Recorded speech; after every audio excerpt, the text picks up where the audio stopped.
नमस्कार दोस्तों, creative education के यूट्यूब चैनल पर आपका स्वागत है।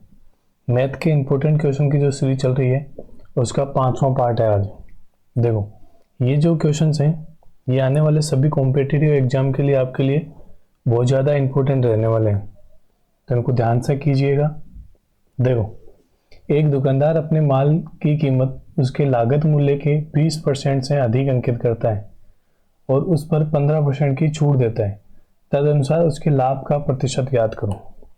देखो क्या बोल रहे हैं, ऑलरेडी 20% ज़्यादा लिखता है, तो अपन मान के चलते हैं कि वो ज्यूम करते हैं कि 100 रुपये की चीज़ थी, 20% एक्स्ट्रा लिखता है उस पर तो 120 हो गए। अब जो अंकित मूल्य है उस पर 15% की छूट देता है, तो ये जो 120 है इस पर 15% की छूट देगा। ठीक है, कर जाएगा 180/10, तो 18 की छूट हुई। अब 120 से 18 की छूट देगा तो कितना आएगा, 102 आएगा। 18 की छूट दे देना। अब देखो, पहले 100 रुपये की चीज़ थी, 102 में बेच रहे तो 2% का प्रॉफिट हुआ उसको, तो लाभ कितना हो गया, 2%। ऑप्शन नंबर सी यहाँ पे सही हो जाएगा। नेक्स्ट क्वेश्चन देखो, 6 क्रमिक सम संख्याओं का औसत 25 है, तो उनमें से सबसे बड़ी और सबसे छोटी संख्या का अंतर कितना होगा। तो जब भी एक क्रमिक शब्द आता है मतलब क्रम से, तो उनके बीच वाले संख्या उनका औसत होती है। तो मतलब अपनी संख्या 25 उनके बीच में होना चाहिए, लेकिन 25 तो सम संख्या नहीं, इसका मतलब इधर 24 है, इधर 27, इनके बीच में। और 6 संख्याओं का वैसे भी बीच वाली संख्या निकल नहीं सकती, तो देखो इसका मतलब 3 इस तरफ 3 इस तरफ हो जाएगी ना, इधर 22, इधर 20, इधर 28, 30। देखो 3 संख्या इधर 3 संख्या इधर, बीच में कितना हो गया 25 भाई, 24 और 26 के बीच में, तो ये हो गया।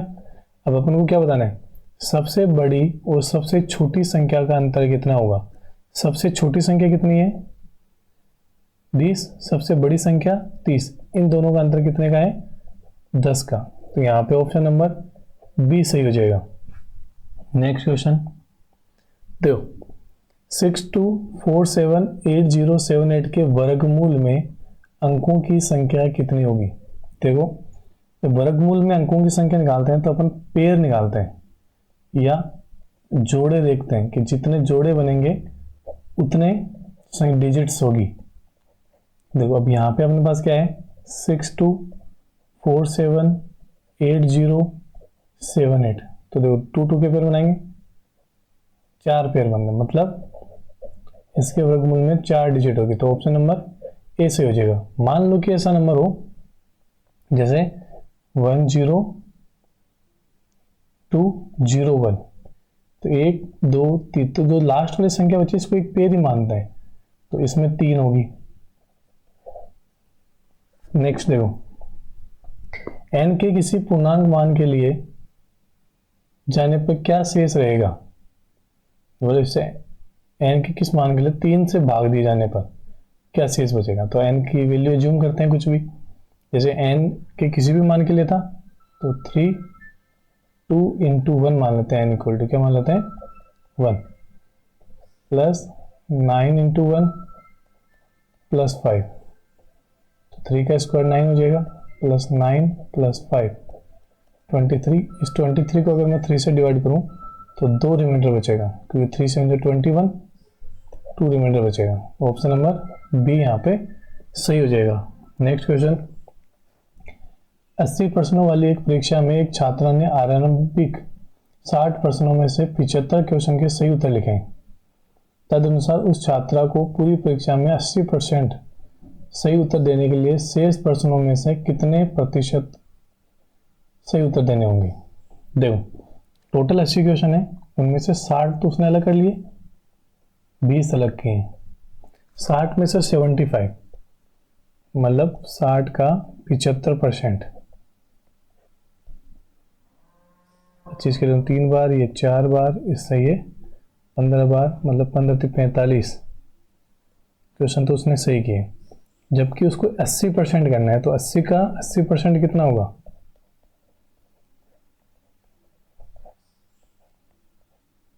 64। अब 64 के लिए इसको 19 क्वेश्चन और सही करने पड़ेंगे यहाँ से, तो 20 में से 19, मतलब 19 क्वेश्चन 20 में से 5 बार कटेगा, 19 5 जा 95%, मतलब जो शेष बचे थे उनमें से 95% उसको सही करने पड़ेंगे। ऑप्शन नंबर डी सही हो जाएगा। नेक्स्ट क्वेश्चन देखता हूँ। एक वस्तु को 170 रुपये में बेचने पर एक दुकानदार को 15% की हानि होती है, तदनुसार उसे 20% का लाभ पाने के लिए उस वस्तु को कितने रुपए में बेचना चाहिए? देखो 170 है, इस पे तो उसको 15% की हानि, मतलब ये 85% की वैल्यू हुई। 20% का लाभ चाहिए 120 में, 17 की टेबल से 10 बार घटेगा, ये 5 बार, ये 24 को 10 से करूँगा तो 240, मतलब सी ऑप्शन यहाँ पे क्या हो जाएगा? सही हो जाएगा। Next question. किसी कक्षा के 15 विद्यार्थियों का औसत आयु 15 वर्ष है, तो इनका योग कितना हो जाएगा? 15 × 15 225। इनमें से 5 विद्यार्थियों का औसत आयु 14 वर्ष है, तो 5 का 14 मतलब 70, तथा अन्य 9 विद्यार्थियों की आयु 16 है औसत, तो 16 मतलब 144। तो 15 विद्यार्थी की आयु, तो ये 14 हुए थे वो, तो इनका सम कितना आ रहा है? 214, तो 215 पहले हो रहे थे, 225 में से 214 माइनस करूँगा तो आएगा 11, तो 11, ए ऑप्शन सही हो जाएगा। Next question. मैं अपने पुत्र से 3 गुनी आयु का हूँ, मतलब अगर पुत्र देखो, पुत्र और पिता, तो पुत्र 1 का है तो ये 3 गुना। 15 वर्ष बाद मैं अपने पुत्र की आयु 2 गुनी आयु का हूँगा, 15 वर्ष बाद ये 2 गुनी का होगा। अब देखो आयु का डिफरेंस हमेशा सेम रहना चाहिए, तो रेशियो में भी सेम ही होना चाहिए, लेकिन यहाँ पे डिफरेंस 2 का है, जबकि यहाँ पे डिफरेंस 1 का ही है, तो इसको भी 2 का करने के लिए पूरे रेशियो को किससे मल्टीप्लाई करूँगा? 2 से, तो ये हो जाएगा 2 और 4। अब देखो एक बढ़ा है 15 साल में, तो 15 वैल्यू हुई 1 की। अपन को किसकी चाहिए? दोनों की आयु का योग, तो ये 3 है, 4 हो जाएगा टोटल, मतलब 60 वर्ष। ऑप्शन नंबर बी सही हो जाएगा। Next question. सोनाली और मोनाली की वर्तमान आयु 5:3 है। ये सोनाली और मोनाली 5:3। अब से 5 वर्ष बाद उनकी आयु का अनुपात 10:7 होगा। कितना? 10:। देखो यहाँ पे डिफरेंस 2 का है, यहाँ पे डिफरेंस 3 का, तो 2 वाले को 3 से मल्टीप्लाई करूंगा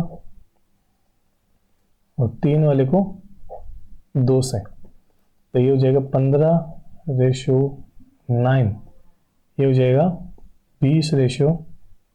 जो 5 में बढ़ रहे हैं 5 वर्ष के बाद। तो मोनाली की वर्तमान आयु क्या होगी? तो यही मोनाली की वर्तमान आयु, क्योंकि जो 5 वर्ष बोला, देखो 5 का फर्क पड़ रहा है, तो यही है, ए ऑप्शन। Next question. 16 आदमी किसी काम को 14 घंटे काम करके किसी कार्य को 12 दिन में पूरा कर सकते हैं, तो 28 आदमी 12 घंटे काम करके उस कार्य को कितने दिन में पूरा करेंगे? तो इसके लिए एक फॉर्मूला होता है एम डी एच और डब्ल्यू, कार्य तो सेम ही है, तो एम डी और एच।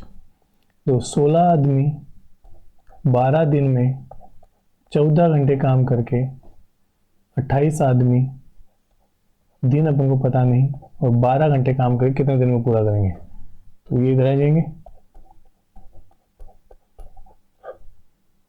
28 नीचे आएगा, 12 से 12 कट जाएगा, 14 से ये 2 बार कटेगा, 2 से 16 8 बार, मतलब 8 दिन में क्या कर देंगे? खत्म कर देंगे। Next question. ए किसी कार्य को 24 दिन में, बी उसी काम को 9 दिन में, सी उसी काम को 12 दिन में पूरा कर सकता है। देखो ए, बी और सी,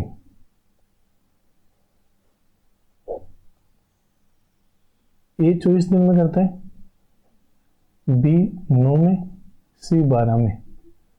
तो उनका एलसीएम लेना पड़ेगा जो कि आएगा 72। इसके लिए हम 3 बार में, 8 बार में, 6 बार में। बी और सी ने कार्य प्रारंभ करते हैं परंतु 3 दिन बाद कार्य छोड़ देते हैं। तो बी और सी एक दिन में 14 काम करेंगे, 3 दिन में 42 काम करेंगे। बाकी काम कितना बचा? 30। इसको कौन करेगा? ए को। ए एक दिन में 3 करता है तो 10 दिन इसको लगेंगे। ठीक है, तो ए को कितना समय लगा? 10 दिन। Option number C. Next question, समान क्षमता वाले 9 नल किसी पानी की टंकी को 20 मिनट में भर देते हैं। उसी टंकी को 15 मिनट में भरने के लिए समान क्षमता वाले कितने नलों की आवश्यकता होगी? देखो 9 नल 20 मिनट में भरते हैं, 15 मिनट में भरने के लिए कितने नल चाहिए आपको नहीं पता। ये मल्टीप्लाई में इधर आगे क्या हो जाएगा? डिवाइड में।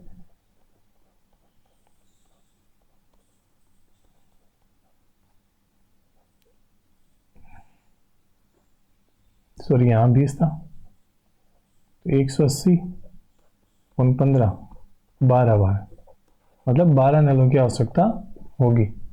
नेक्स्ट क्वेश्चन, 2 घनों का आयतन का अनुपात 8:125 है। तो घन क्या का वो आयतन क्या होता है? ए क्यूब, इसका मान लेते हैं बी क्यूब। तो ये तो ए क्यूब और ये बी क्यूब की वैल्यू है। इसका मतलब एक की जगह तो 2 आना चाहिए और बी की जगह 5 क्योंकि इनका क्यूब है। अब फर्स्ट क्षेत्रफल का अनुपात तो ये होता है 6a² और 6b² हो जाएगा। 6 से 6 कट जाएगा मतलब इनका स्क्वायर, तो एक का स्क्वायर मतलब 2 का स्क्वायर 4 और 5 का 25। Option number A. Next question, यदि कोई घड़ी प्रत्येक घंटे में सही संख्या में बजे तो वह एक दिन में कुल कितनी बार बजेगी? मतलब जैसे 1 बजे हैं तो 1 बार बजे, 2 में 2 बार, 3 में 3 बार, 4 में 4 बार, 5 में 5 बार, 6 में 6, 7, 8, 9, 10, 11 और 12, मतलब 12 बजे तक 12 बार बजे। तो इनको प्लस करने पे आएगा 78। कितना आएगा? तो ये तो दिन में 12 बजे तक ही हुआ, ऐसा 2 बार करेंगे ये, क्योंकि 12 बजे के बाद वापस 1 से स्टार्ट होगा तो 24 घंटे पूरे हो जाएंगे। तो आएगा 156 बार।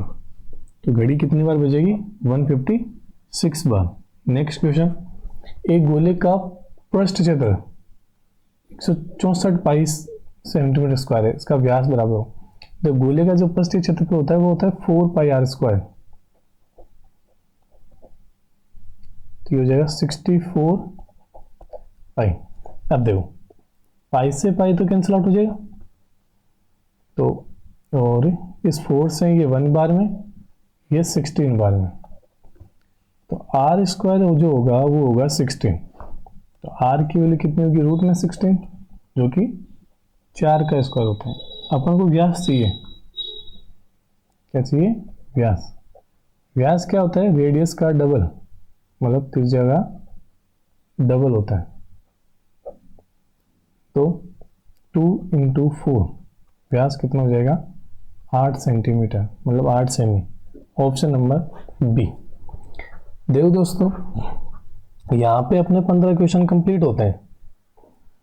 आपने 15 क्वेश्चन सोल्व किए होंगे, आपको पता लगा होगा कि आप कितने, आपके स्तर क्या है।